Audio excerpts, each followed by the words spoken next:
The decision by the Russian Federation to halt oil supplies to nations that have placed a cap on the price of Russian seaborne oil has sent shock waves across global markets. In an audacious move, Russia announced that it would cease exporting crude oil and petroleum products to other nations unless they agreed not to impose price caps on oil. This conflict transcends the typical geopolitical conflict. It is about establishing boundaries, adhering to constraints, and asserting control over a highly important asset by one of the largest energy producers in the world. But what does this signify for the stability of the global economy? In today's video, we will find out. Hello, and welcome to Amuse World.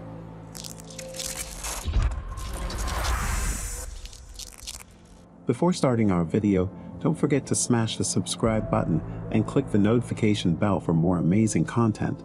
Now let's get this video started. G7 oil price cap. Already in effect is an EU-wide embargo on Russian crude oil imports by sea, with comparable commitments from the United Kingdom, the United States, and others. The price cap is intended to further limit Russian oil earnings.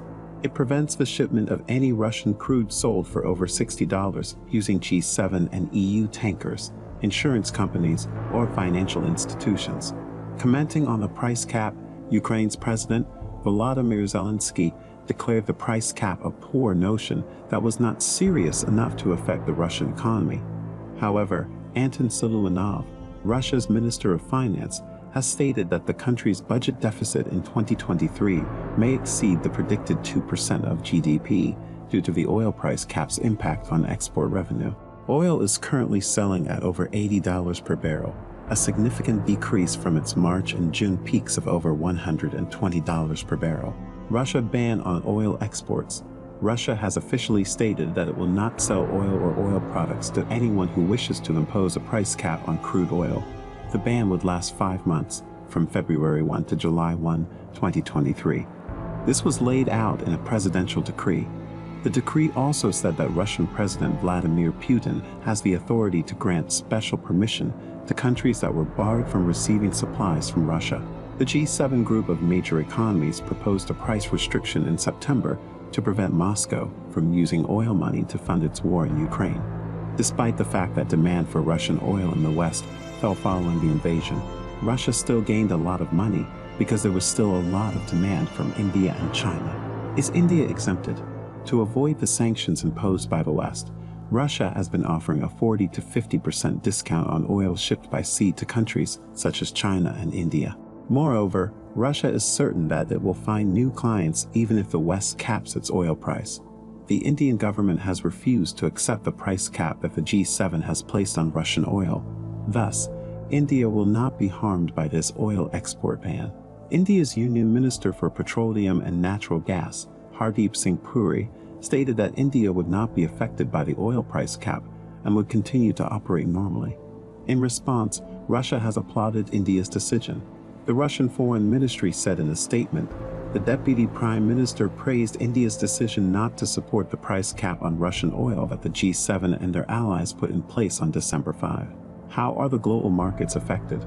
Another essential factor to consider is how the price cap and Putin's decision will affect global energy markets. According to experts, oil refineries around the world are built to refine various oil grades. This means that buyers and sellers may reshuffle, resulting in a short-term mismatch between refineries and the oil they receive. Also, this can affect how different grades of oil compare to one another, and it is likely to widen the gap between product and crude prices in the long run as the refinery sector becomes less efficient.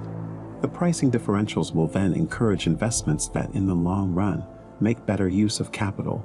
The Russian Federation already sells oil to many contractors, particularly China and India, at significantly cheaper prices than the market price. With global oil prices around $80, the $60 cap may not be very binding.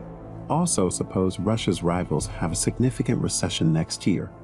In that case, prices may fall, which Russia's partners, such as Saudi Arabia and other OPEC countries, will correct by decreasing production to keep supply and demand in balance.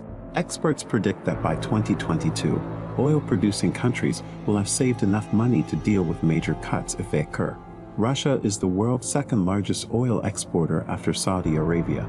Any disruption in its exports would have far-reaching implications for global energy supplies.